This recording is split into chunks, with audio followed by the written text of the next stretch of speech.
সাজের ঘরের বড় জানালাটার সাথে ঠেকিয়ে কাঠের বেঞ্চ সদৃশ একটা বসার জায়গা করা। এই জায়গাটা মাশফিক আলাদা করে বানিয়েছে, জানালার ধারে বোনের বই পড়ার জায়গা হিসেবে। আপাতত ওখানেই দুই পা তুলে বসে আছে সাজ। বাঁ হাতে পা জড়িয়ে ডান হাতের কোনোয় হাঁটুতে ঠেকিয়ে কপাল চেপে ধরে চেয়ে আছে অভ্রর দিকে। সাজের পাশে সুজিও আছে, তার চাহনিও অভ্রর দিকে। আর অভ্র কিছুটা সামনে পড়ার টেবিলের সামনের চেয়ারে বসা। টেবিলে থাকা ছোট্ট উপন্যাসের বইটা নড়াচড়া করছে, আর একটু পরপর আর চোখে বোনকে দেখছে ও। পরিবেশটা দেখে যে কারো শুরুতে এটাই মনে হবে এ ঘরে অভ্র আসামি, যে কিনা পুকুর চুরি করতে গিয়ে ধরা পড়েছে। সাজ বিরোধী পক্ষের উকিল, যে এক্ষুনি অভ্রকে প্রশ্ন দিয়ে পাকড়াও করবে। আর সুজি মহামান্য বিচারপতি, ও ব্যাস বসে বসে সব শুনবে দেখবে। বেশ কিছুটা সময় পর পা নামিয়ে সোজা হয়ে বসল সাজ। নূপুরের আওয়াজ কানে আসে অভ্রর, চোখ তুলে সেদিকে তাকালো ও। সাজ ইশারায় বোঝালো, তুই ওই লোকের সাথে দেখা করে আসছিস? বোনের সোজা প্রশ্নে অভ্র অবাক হলো না, আস্তে করে মাথা উপর নিচে ঝাঁকিয়ে হ্যাঁ বোঝালো। সাজ ছোট্ট একটা শ্বাস ছাড়ল।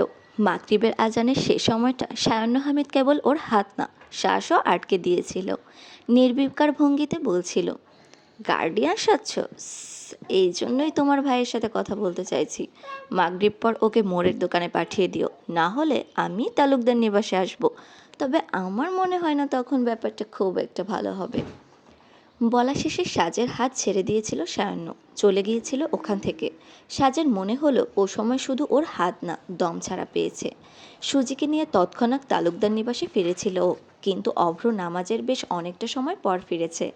অতএব এটা স্বাভাবিক যে সাজ বুঝে যাবে ওর ভাই একটু সময় কোথায় ছিল। ড্রয়িং রুমে সবার সন্ধ্যের চা নাস্তা শেষে ও তাই রুমে ডেকে নিয়ে এসেছে অভ্রকে। সে সত্যি সায়ান্ন হামিদের সাথে দেখা করে এসেছে শুনে সাজ শুধালো, কেন? উপায় ছিল না। কেন? কি এমন করেছিস যে তোর ওনার সাথে কথা বলা ছাড়া উপায় থাকবে না? নামিয়ে রাখা দৃষ্টি অভ্র আবারও বোনের দিকে তুলল।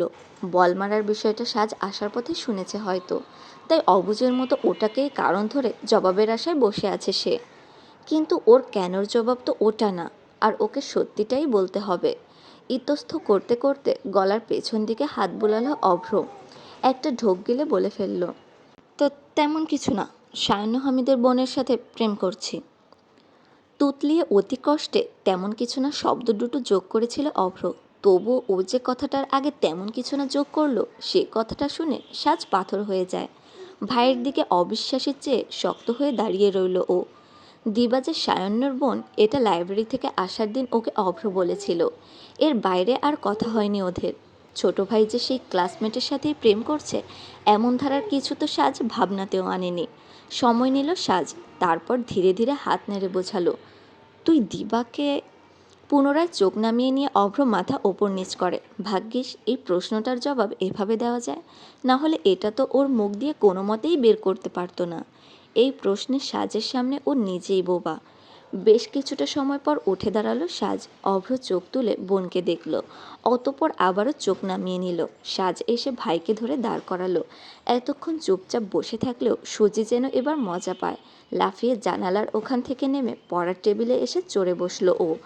এখান থেকে সাজ অভ্র দুজনকেই কাছাকাছি মুখোমুখি দেখা যাবে।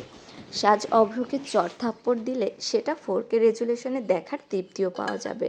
কিন্তু সুজিরও মনোবাসনা পূর্ণ হলো না। অভ্রর গালে কোনো চড় পড়ল না। সাজ বিস্ময় বজায় রেখে ভাইকে বোঝালো, কবে থেকে চলছে এসব? এসএসসির পরীক্ষার হলে পরিচয়, একসাথে সিট পড়েছিল, এরপর কথাবার্তা বাড়ে, দুজনে একই কলেজে ফার্স্ট চয়েস দিই। ওর অবশ্য রেজাল্ট ভালো, চাইলেই শহরের বেস্ট কলেজটায় ভর্তি হতে পারত, কিন্তু আমার জন্যই। চাহনি প্রসারিত হয় সাজের। ও জানতো ওর ছোট ভাই ছোটবেলা থেকেই প্রচুর দুষ্টু, কিন্তু তাই বলে মাধ্যমিকের পরীক্ষা দিতে গিয়ে সে প্রেমের সূচনা করে আসবে তা ওর কল্পনাতেও ছিল না। আবারও প্রশ্ন করল, এটা তোর প্রেম করার বয়স? প্রেম করতে বয়স লাগে না বই। অ্যাঁ? ভঙ্গিতে কপালে ভাঁজ পড়ে যায় সাজের। আপন মনে দিনকালের হিসেব করতে লাগলো ও। এই তো সেদিন মায়ের কোলে তোয়ালে পেঁচানো একটা বাচ্চা ছেলেকে দেখেছিল ও। হুল্লোড় করতে করতে তালুকদার নিবাসে সবাইকে নিজের রাখা নাম বুঝিয়েছিল। বাচ্চাটাকে ওর দেওয়া নামেই ডাকা হয়, অভ্র। আধা হাতে অভ্রকে বড় হতে হতে সাজ এই এত বড় হতে দেখল। সেই অভ্রই আজ নাকি ওর সামনে বসে ওকে প্রেমের ইস্তিহার দিচ্ছে। প্রেম করতে বয়স লাগে না। অভ্র আর চোখ তুলে তাকাচ্ছে না। সাজ দ্রুত পলক ফেলে নিজেকে সামলালো। পুনরায় ভাইয়ের দৃষ্টি আকর্ষণ করলো, বোঝালো, তুই জানিস তোর এই প্রেমের ফিলোসফি ভাইয়া বাবা বা চাচু জানলে কি হবে? ঢোক গিলল অভ্র। এই ঘটনার তিন তালুকদার জানলে কি হবে সেটা ওর চেয়ে ভালো আর কে জানে। কোনো মতে বলল, এজন্যই তো তোকে বললাম তুই সামলে নিবি। তুই না আমার ভালো আপুই। সাজ অসহায়ের চোখে ভাইকে দেখল। এত বছর তো ওই সামলে নিয়েছে, তবু আজ বলার কিছুই পেল না, বা হয়তো বলল না।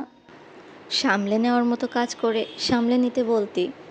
ছোট্ট একটা দম ফেলে হতাশা দূর করার চেষ্টা করলো সাজ, বোঝালো। আর ওদিকে দিবার পরিবার, ওর ফ্যামিলি অনেক স্বাধীন চেতা মনোভাবের। এসিপি বাপকে দিবা সবসময় বাপি বাপি করে তুলে রাখে। ওনাকে নিয়ে সমস্যা নেই, সমস্যা যা ছিল তা ছিল সায়ন্য ভাইয়াকে নিয়ে। কিন্তু সায়ন্যর সাথে সমস্যা শব্দটাই সাজ আশা করেছিল। অভ্রর কথা শেষ করার আগেই ওর মনে পড়ে যায় অভ্র সায়ন্যর সাথেই দেখা করে আসছে। অস্থিরভাবে ভাইয়ের থুতনে ধরল সাজ। অভ্রর মুখ চেহারা ডানে বামে ঘুরিয়ে পর্যবেক্ষণ করে, হাত ধরে এপিটোপিট দেখল। অভ্র বুঝল সাজ দেখতে চাইছে সায়ন্যকে কোথাও মেরেছে কিনা। বোনকে স্থির করতে তাই নরম আওয়াজে বলল, মারেনি, মেনেছে। সাজ চমকে উঠে থেমে যায়। ওর মনে হলো অভ্র ভুল বলছে। সায়ন্য হামিদের সম্পর্কে ওর বলার কথা মানেনি, মেরেছে, কিন্তু ও বলছে উল্টোটা। সাজ ভাইয়ের চেহারা মনোযোগ দিয়ে দেখল। অভ্রর প্রতিক্রিয়া উল্টো বলার মতো কথা ছিল না। এবার সাজের মনে হলো ওই তাহলে ভুল শুনেছে। জীবনে প্রথমবারের মতো ভয় হলো ওর। তবে কি বলার সাথে সাথে ওর শোনাতেও সমস্যা হচ্ছে? অভ্র জোর করে একটুখানি হাসি ফুটালো চেহারায়, বলল, অবাক হয়েছিস না আপুই? আমিও হয়েছিলাম। ভাইয়াকে যেটুকু চিনেছিলাম আমি তো ভেবেই নিয়েছিলাম দেখা করতে গেলে কেলাবে ধরে, কিন্তু মারে টারেনি, বুঝলি, উল্টো বুঝিয়েছে। ভাইয়ের কথা সাজের এখনও বিশ্বাস হলো না। বলার ক্ষমতা না থাকায় বোঝার ক্ষমতাটা ওর বেশ সূক্ষ্ম, যার ফলে কোনো কথার কতটুকু গভীরতা সেটা ধরে ফেলে ও। ইশারায় শুধালো, বুঝিয়েছে? কি বুঝিয়েছে? ওই আমাদের বয়স কম, ব্যাস, আর কিছু বলেনি। মুখে হাসি, বুকে ব্যথা। প্রচলিত লাইনটা মনে পড়ে গেল অভ্রর। ও জানে সাজের বিশ্বাস করার মতো কথা ও বলেনি। অল্প বয়সী বোন কারোর সাথে প্রেম করছে এটা জানার পর কোনো ভাই তো ওই প্রেমিকের সাথে মধু মেশানো বাক্য ব্যবহার করবে না। সায়ান্নও করেনি। অথচ আজকে মাগরিবের নামাজ শেষে মোনাজাতে এর বিপরীতটাই চেয়েছিল অভ্র। মসজিদ থেকে বেরিয়ে ও যখন গুটি গুটি পায়ে মোড়ের চায়ের দোকানে গিয়েছিল, সায়ান্ন তখন উল্টো পাশ হয়ে ফোনে কথা বলতে ব্যস্ত। বাম হাতে তার ফোন কানে ধরা, ডান হাতে জ্বলন্ত সিগারেট। ঢোক গিলল অভ্র, এগিয়ে গিয়ে বলল, ভাইয়া। সায়ান্ন পেছন ফিরল। অভ্রকে দেখে পরে কথা বলছি বলে ফোন কাটল। হাতের অর্ধেক জ্বলা সিগারেটটা আরও দুটো টান দিয়ে সেটার ধোঁয়া কাঁধের পাশে উড়িয়ে দিল। তারপর সিগারেটটা নিচে ফেলে সেটা পায়ে পিষে ডান হাত প্যান্টের পকেটে গুজে দাঁড়ালো। সামনের জনের নড়চড় দেখে অভ্রর শরীরে কাঁপন ধরে যায়। সায়ান্ন ঘাড় কিঞ্চিত বাঁকিয়ে বেশ স্বাভাবিক ভঙ্গিতে ওকে জিজ্ঞেস করল, বয়স কত তোমার? মাথা খালি হয়ে গিয়েছিল অভ্র। সায়ান্নর সামনে দাঁড়িয়ে ও নিজের জন্ম তারিখ মনে করতে পারল না কোনো মতেই, যার ফলে বয়সও হিসাব করে উঠতে পারল না। সায়ান্ন দিবার ভাই, ব্যাস এটুকুই মাথায় ছিল অভ্রর। তাই মস্তিষ্কে 360 ডিগ্রি কোণে ঘুরিয়ে নিজের বয়স হিসাব করতে লাগলো ও। এদেশের ছেলেদের বিয়ের বয়স 21, যেটা ওর হবে ভার্সিটিতে যাওয়ার পর। আপাতত ও পড়ে ইন্টারে, তাহলে এখন ওর বয়স 19 বছর। অভ্র ঠাস করে জবাব দিয়ে বসল, জি 19 বছর ভাইয়া, 19 বছর। কানের নিচে একটা পড়লে জন্মের সাল মাস তারিখ বার সব মনে পড়ে যাবে, দেব? তৎক্ষণাৎ বাঁ হাতে নিজের বাম গাল চেপে ধরল অভ্র। জন্ম তারিখটা ঠিক সে সময় ওর মস্তিষ্ক অতিক্রম করে। 8 সালের 5 মার্চ। দ্রুততার সাথে ডান হাত তুলে আঙুলের দাগ গুনতে গুনতে বয়স হিসাব করতে লাগলো অভ্র। 1, 2, 3, 17। 17, ওর বয়স 17। কেবিসির 1 কোটির প্রশ্নটার জবাব খুঁজে পাওয়ার মতো খুশি হয়ে গাল থেকে হাত নামিয়ে সামনে তাকালো অভ্র। কিন্তু সায়ান্নর চোখে চোখ পড়তেই খুশি গায়েব হয়ে যায় ওর। সায়ান্ন বেশ আগ্রহের সাথে বলল, তো 17 বছরের ট্যাবলেট, তুমি ঠিক কোন উদ্দেশ্যে আমার বোনকে প্রপোজ করেছিলে বলো তো, শুনি একটু। অভ্রর চারপাশ ধাঁধিয়ে যায়। ওর মনে হলো ওর আত্মা ওর দুই কান দিয়ে বের হয়ে গেছে। নিজেকে রক্তশূন্য অনুভব করতে পারছিল অভ্র। সায়ান্নর সামনে বোবা হয়ে গিয়ে দিবার জন্য মনে মনে দুটো লাইন পেশ করলো ও। এ কার সামনে দাঁড় করালি বইন? এই তোর ভাই সব মেনে নিয়েছে? সায়ান্ন এক পলক হাতের ঘড়িটা দেখে পুনরায় অভ্রর দিকে তাকালো। বলল, আচ্ছা, নার্ভাস হবার প্রয়োজন নেই। নার্ভাস হলে মানুষকে আরও বেশি কালো দেখায়। অভ্র কিছুক্ষণ অবুঝের মতো সায়ান্নর দিক চেয়ে থেকে নিচের দিকে তাকালো। ওদের তিন ভাই বোনের মধ্যে সাজ তুলনামূলক উজ্জ্বল গড়নের। তারপর মাসফিক। মধ্যম হওয়ার সত্ত্বেও ওকে কেউ কোনোদিন কালো বলেনি, এমনকি ধবধবে ফর্সা দিবাও না। তাহলে নিজ দিকে তাকিয়ে নিজের হাত আর সায়ান্নর হাত পর্যবেক্ষণ করলো অভ্র। দোকানের সাদা এনার্জি বাল্বের আলোতে যেটুকু বুঝলো সায়ান্ন আর ওর গায়ের রং একই। তবুও কালো বলতে ঠিক কী বোঝালো এই মানুষটা? অভ্র আবারও সায়ান্নকে বলতে শুনল, এভাবে ঝুঁকে দাঁড়ালে মেরুদণ্ড ক্ষয়ে হাইট আরও কমে যাবে। এটাও কটা ছিল? 5 ফুট 6 অভ্র এবার মাটিতে লুটিয়ে পড়তে মন চাইছিল। ইচ্ছে করছিল সায়ান্ন হামিদের পা জড়িয়ে হাউমাউ করে কান্না করার, নাকের পানি চোখের পানি এক করে বলার, ছেড়ে দিন ভাইয়া, এই মুহূর্তে থেকে আপনার বোনকে আমি চিনি না। অভ্র বুঝে গেল সায়ান্ন হামিদ ওদের প্রেম কোনো মানে টানেনি। এই প্রেমের আর কোনো ভবিষ্যৎ নেই। দিবা ওর দিবা স্বপ্ন হয়েই রয়ে যাবে। অতএব সায়ান্নর সাথে এখানেই কথা শেষ করা জায়েজ হবে। কিছু বলতে যাবে তার আগেই সায়ান্ন বলল, আচ্ছা, এই যে তোমার কলিজাটা যে বুক পেরিয়ে সারা দেহের কোনায় কোনায় পৌঁছে গেছে, এটা তোমার ফ্যামিলির কেউ জানে? অভ্রর দম আটকে আসছিল। মনে হচ্ছিল সায়ান্ন কথা দিয়ে ওর গলা চেপে ধরেছে। আস্তে ধীরে মাথা ডানে বামে দুলালো অভ্র।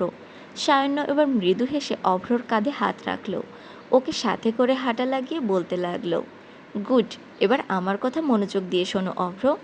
আমি যতদূর ধারণা করছি, বাসায় গেলে তোমার বোন তোমাকে জিজ্ঞেস করবে তুমি আমার সাথে দেখা করেছো কি না।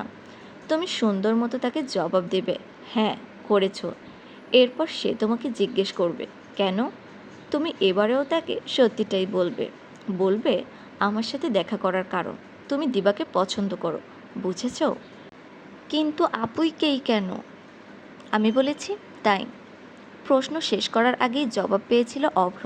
সাথে পেয়েছিল ওর দিকে তাকিয়ে ওর কাঁধ ধরে হাঁটতে থাকা সায়ান্ন হামিদের বড়সড় একটা মাসুম হাসি, যেটা এক বিন্দুও ওর মাসুমতাকে প্রকাশ করছিল না। অভ্র জিহ্বায় তালা ঝোলালো, আর একটা কথাও বলবে না ও এখানে। সায়ান্ন পুনরায় সামনে তাকিয়ে হাঁটতে হাঁটতে বলল, and now the most important thing. আমি দিবাকে আজ অবধি কখনো স্টক করিনি, ভবিষ্যতেও করব না। কিন্তু এখন যখন জেনে গেছি দিবা তোমাকে পছন্দ করে, তুমি আমার স্টকে থাকছো, and it's your responsibility to make sure that আমি তোমার ভালো দিকগুলোই দেখছি। তুমি দিবার পড়াশোনা, সুখ, সম্মান কোনোটার জন্য ক্ষতিকর নও। বলতে বলতে সায়ান্ন থামল।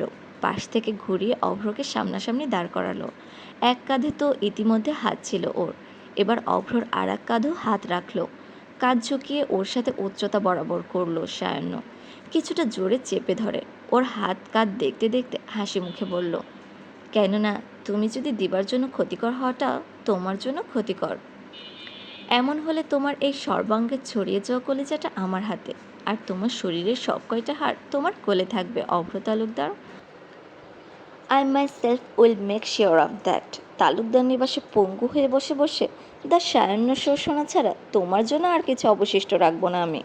তুমি বুঝেছ অভ্র আমি ঠিক কী মেন করেছি? জমাট বেঁধে থাকা অভ্র শরীরে এবার যেন বাড়তি গতিতে রক্ত সঞ্চালন শুরু হয়। ওর প্রাথমিক ধারণা ভুল ছিল না। সায়ান্ন হামিদের নজর সত্যি ওর শরীরের হাড়গোড়ের দিকে, সাথে যোগ হয়েছে ওর কলিজাটাও। আর ঠিক সে মানুষটারই হাতের তলায় থেকে জবাব হিসেবে ওর না সূচক কিছু কল্পনা করবে কি করে? মাথা দুলিয়ে হ্যাঁ বোঝানোটাই একমাত্র অপশন ছিল অভ্রর, আর ও সেটাই করেছিল। অভ্র তালুকদারের হ্যাঁ সূচক জবাবে খুশি হয়েছিল সায়ান্ন হামিদ। অভ্রর কাঁধ ছেড়ে দিল ও। দু হাতের থাবা থেকে ছাড়া পেতেই অভ্র আশেপাশে তাকালো। ততক্ষণে ওরা সেই মোড়টায়, যেখান থেকে দুজনের বাসার পথ দুদিকে যায়। বাই বলে নিচের বাসার দিকে চলে যায় সায়ান্ন, আর অভ্র রওনা হয় তালুকদার নিবাসের দিকে। সায়ান্ন হামিদের সাথে এই দুঃস্বপ্নের মতো সাক্ষাৎটাকে ভুলতে মাথা ঝাড়া মারল অভ্র। বাইরে যাই কিছু ঘটে যাক না কেন, আপাতত বোনের কাছে সায়নের বলা কথাগুলোকে মাত্রাধিক সহজভাবে প্রকাশ করতে হবে ওকে। বলল, ওই তো বয়স কমের কথাই বলেছে, এখন তুই কি করবি? কিছু করলে সায়ান্ন হামিদ আমার হাড়গোড় ভেঙে দেবে, কিছু না করলে সে আমার ফুরিয়ে আসা কলিজাটা বের করে ফেলবে। এবার তুই বল আপুই, আমি এখন কি করব? অভ্র মনের কথাটা মুখে আনলো না। সাজ আবারও ওকে নিজের প্রশ্ন স্মরণ করালো। ক্লান্ত স্বরে বলল, পড়াশোনা। ভাইকে আরও কিছু বলতে যাচ্ছিল সাজ, ঠিক তখনই একটা বিকট আওয়াজ কানে আসে ওর। চমকে ওঠে একবার দরজায়, আর একবার একে অপরের দিকে তাকালো দুই ভাই বোন। অভ্র নিজের করণীয় বুঝে ওঠার আগেই সাজ হরিণীর মতো ছুট লাগালো। দরজার বাইরে ওর উড়তে থাকা ওড়নাটা চোখের আড়াল হলে অভ্রের হুঁশ ফিরল। বৌমা বলে চেঁচিয়ে ওঠে ছুট লাগালো ও।